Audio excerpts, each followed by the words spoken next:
આજે world head and neck cancer day એટલે 27 જુલાઈએ ના દિવસે હું એક મેસેજ આપની સામે લાવ્યો છું. World head and neck cancer day દર વર્ષે 27 જુલાઈએ 2014થી સેલિબ્રેટ થાય છે. આ world head and neck cancer day 2014થી ચાલુ થયું છે. WHO દ્વારા આને પ્રમાણિત કરવામાં આવ્યું છે કે દર વર્ષે 27 જુલાઈએ we will celebrate world head and neck cancer day. આનું એક જ મુખ્ય કારણ છે કે ઇન્ડિયા અને જે ડેવલપિંગ કન્ટ્રીઝ છે સાઉથ ઇસ્ટ એશિયા, જેમાં હેડ એન્ડ નેક કેન્સરના કેસીસ વધી રહ્યા છે.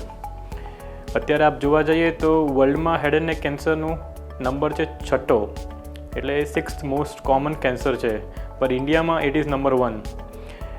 એ ખાલી નંબર 1 કેન્સર ઇન્ડિયામાં નથી, એના કારણે જે મૃત્યુ થાય છે એ બી નંબર 1 છે. એટલે અત્યારે મેલ્સ અને ફિમેલ્સ બંનેમાં જોવા જઈએ તો 2:1નો રેશિયો કહેવાય. એટલે મેલ્સમાં તો પુરુષોમાં તો વધારે જ થાય છે, પણ હવે ફિમેલ્સમાં બી મોઢા અને ગળાના કેન્સર ખૂબ જોવામાં મળે છે. મુખ્ય કારણ હેડ એન્ડ નેક કેન્સર એટલે મોઢા અને ગળાના કેન્સરનું મુખ્ય કારણ વ્યસન છે. તંબાકુ, સોપારી, દારૂ, સિગરેટ વગેરે વગેરે વગેરે.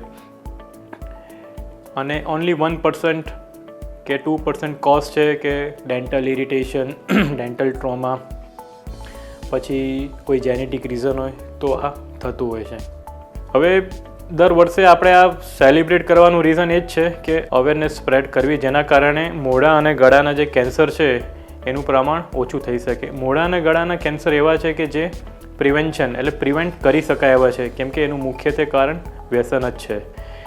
જો ગુજરાતમાં અને ઇન્ડિયામાં વ્યસનનું પ્રમાણ ઓછું થાય તો 100% એ હેડ એન્ડ નેક કેન્સરના કેસ 100% ઓછા થશે, જેના કારણે આપણા હેલ્થ વ્યવસ્થા ઉપર ઇકોનોમિક બર્ડન બી ઘણું ઓછું થશે. મોઢાના ગળાના કેન્સરમાં જે ઓરલ કેવિટી, જે રીતે જીભનું ગલોફાનું કેન્સર હોય છે, એમાં મુખ્યત્વે મોઢામાં ચાંદા પડતા હોય છે, જે સ્ટાર્ટિંગમાં દુખાવો નથી થતો. જેમાં ધીરે ધીરે જેમ આપણે એને ગણકારીએ નહીં, મહિનાથી વધારે ચાંદા સમય લઈ જતો હોય છે, અને તો એની બાયોપ્સી આપણે 100% કરાવવી પડે.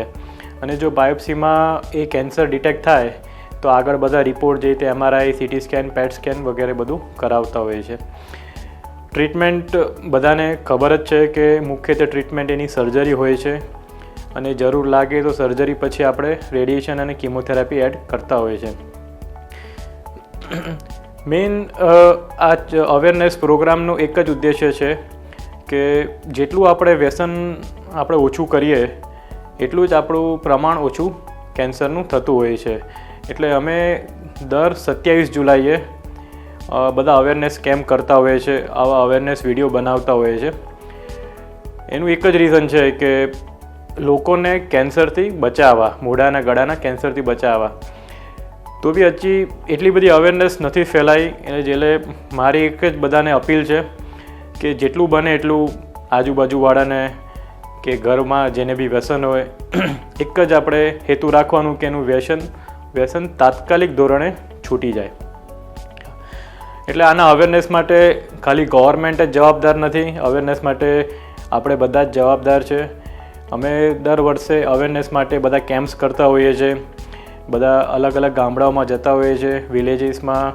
મુખ્યત્વે કારણ એ જ હોય છે કે સ્ક્રીનિંગ કરીને, ડિટેક્ટ કરીને એમને સલાહ આપતા હોઈએ છીએ કે જેને પ્રી કેન્સર કન્ડિશન હોય કે કેન્સર પહેલાંનો તબક્કો હોય, એમને તાત્કાલિક ધોરણે અમે વ્યસન છોડવાનું કહેતા હોઈએ છીએ.